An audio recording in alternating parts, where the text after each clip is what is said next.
রাজ্যে পালা বদলের পর স্কুল শিক্ষার্থীদের জন্য মিড ডে মিল ব্যবস্থায় একাধিক পরিবর্তন আনা হয়েছে। কলকাতার সরকারি ও সরকারি সাহায্যপ্রাপ্ত স্কুলগুলিতে মিড ডে মিলের দায়িত্ব ইসকনের হাতে তুলে দেওয়ার পর এবার সেই উদ্যোগ সম্প্রসারণের ঘোষণা করলেন মুখ্যমন্ত্রী শুভেন্দু অধিকারী। পুরুলিয়ার মানবাজারে একটি জল প্রকল্প উদ্বোধনী অনুষ্ঠানে যোগ দিতে গিয়ে তিনি জানান, পুরুলিয়া জেলার স্কুলের মিড ডে মিলের বিতরণের দায়িত্ব ইসকনের হাতে তুলে দেওয়া হবে। এই ঘোষণার পাশাপাশি মিড ডে মিলের রান্নার কাজে যুক্ত হাজার হাজার রাঁধুনি ও সহায়ক কর্মীদের উদ্দেশ্যে আশ্বাসের বার্তা দিয়েছেন মুখ্যমন্ত্রী। তিনি স্পষ্ট ভাষায় জানিয়েছেন, নিশ্চিন্তে থাকুন, কাজ কারো যাবে না। তার এই মন্তব্যের পর কর্মীদের মধ্যে তৈরি হওয়া আশঙ্কা অনেকটাই দূর হবে বলে মনে করছে প্রশাসনিক মহল। অনুষ্ঠানে বক্তব্য রাখতে গিয়ে মুখ্যমন্ত্রী বলেন, শিক্ষার্থীদের আরও উন্নত মানের খাবার পৌঁছে দেওয়ার লক্ষ্যেই এই উদ্যোগ নেওয়া হয়েছে।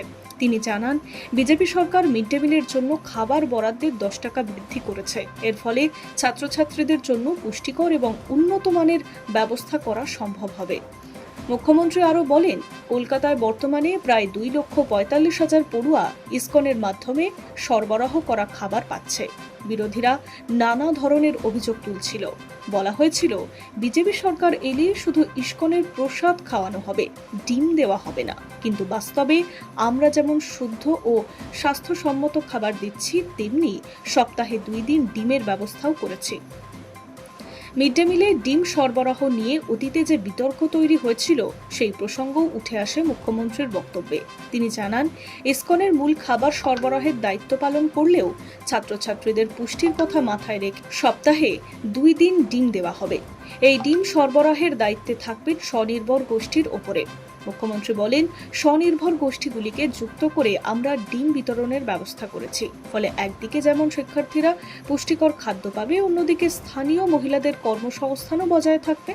ইসকনের হাতে মিড ডে মিলের দায়িত্ব তুলে দেওয়ার সিদ্ধান্তের পর থেকেই রাঁধুনি ও সহায়ক কর্মীদের কাজ হারানোর আশঙ্কা তৈরি হয়েছিল, কারণ দীর্ঘদিন ধরে স্কুল ভিত্তিক রান্নার দায়িত্বে ছিলেন তারা। তবে রাজ্য সরকারের দাবি, এই কর্মীদের কাউকেই ছাঁটাই করা হবে না, বরং ইসকনের মাধ্যমে খাবার পরিবেশন, ব্যবস্থাপনা এবং অন্যান্য কাজে তাদের যুক্ত করা হবে। মানবাজারের সভা থেকে মুখ্যমন্ত্রী পুনরায় সেই আশ্বাস দিয়ে বলেন, যারা এতদিন মিড ডে মিলের কাজে যুক্ত ছিলেন তাদের অভিজ্ঞতাকে কাজে লাগানো হবে, কোনো কর্মীকে জীবিকা নিয়ে ভাবতে হবে না। প্রসঙ্গত, চলতি বছরের 1 আগস্ট থেকে কলকাতায় আনুষ্ঠানিকভাবেই ইসকনের মাধ্যমে মিড ডে মিল বিতরণের কর্মসূচি সূচনা করা হয়েছিল। এরপর ধাপে ধাপে অন্যান্য জেলাগুলিতে এই ব্যবস্থা চালুর পরিকল্পনা নেওয়া হয়। সেই পরিকল্পনার অংশ হিসেবে এবার পুরুলিয়ার স্কুলগুলিকে এই প্রকল্পের আওতায় আনার ঘোষণা করেছেন মুখ্যমন্ত্রী।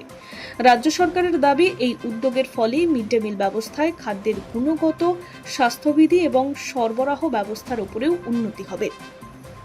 একই সঙ্গে শিক্ষার্থীদের পুষ্টির বিষয়টিও নিশ্চিত করা সম্ভব হবে।